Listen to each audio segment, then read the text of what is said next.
Hey, I'm Robert Drysdale. This is Rodrigo Cavaca. Now I'm going to show you guys how to use the mount.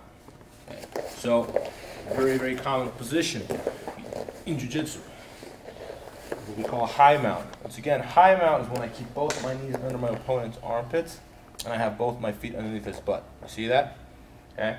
Now, normally I don't like having my head up when I have this high mount. I like to stay a little bit lower and control my opponent's head. Always take my opponent's head away from him. Now this is going to give me the kind of control I need to prevent my opponent from bridging, and so I can start setting up my submissions. Okay, my opponent in this position, there's no submission you can do from here. He has to hip out, he has to bridge, he has to basically escape. Attacking me from his position will be like close to suicide. There's not much you can do from that situation. Okay, I'm in a much better position here. I'm using this right here to look for submissions or transition to a different position if I choose to.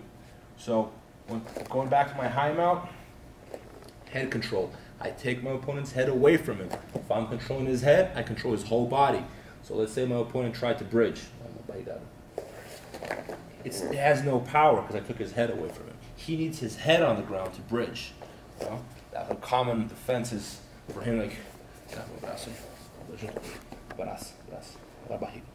common defense for him to just bridge me over.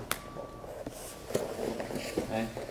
So I don't let him trap my arm to begin with, and always take his head away from him. I can underhook him, but when I underhook him, I keep control over his arm. He's not the one controlling the position. I am. I wouldn't give him this. I don't want, when I get that underhook, I don't want my arm right next to my body. I want it open out there. See? So now I have control over his arm. Take his head away from him, I got him. So this is a high mount. Now, another different way of mounting my opponent is what I call a low mount. Low mount is I keep my hips as low as possible. I can cross my feet down there, or I can just hook his legs. Whatever I choose, whatever I prefer. Okay? I'm going to start putting pressure with my hips on his stomach and making myself as heavy as possible. And I'm going to take his head away from him.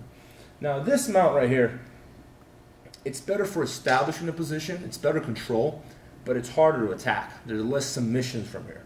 Okay? I have a more aggressive mount when I have a high mount. Now, low mount is great for establishing and keeping control of the position, not allowing my opponent to escape.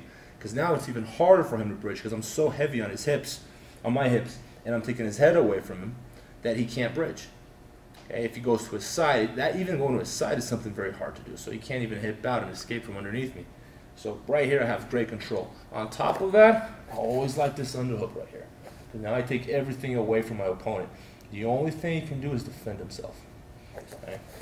So that's what we call a low mount. So you guys learn high mount and low mount. Now, different way. This is a very common situation when my opponent goes to his side, either because he's bridging or he's trying to put me back in guard, and he goes to his side. I'm going to transition to what we call a lateral mount. It's this right here. See how I have my heel on his stomach? I'm not going to stay out here. I'm going to try to stay as close as possible. Now in this position, I'm going to start pressuring my chest against his shoulder.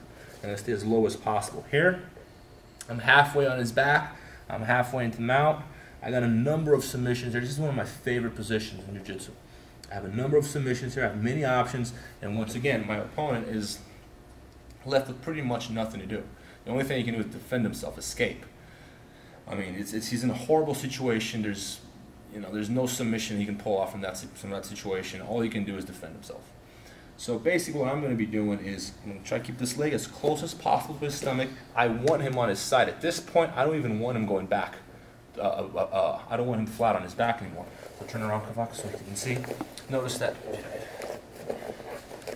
I keep this leg right here, as soon as he goes to his side, right behind his leg. Because this leg right here is going to prevent him from putting his back on the ground now. I don't want him going back. At this point, he realizes he made a mistake. Now he's even in a worse situation. Because now I can go to his back, and he's even more exposed. See how his arm is higher? That means he's even more exposed for arm bars and different arm bars and submissions that we're going to be learning later on. So right now, I just want you guys to keep your chest on your opponent's shoulder. Stay low, grab his head, and this is my control right here. So, you guys have learned high mount, low mount, which is great for establishing, and a lateral mount, which normally happens when my opponent goes to his side to try to hip out or when he's bridging. So 3 mounts. We have different variations and different things we can do from those mounts, but those are the 3 basic ones.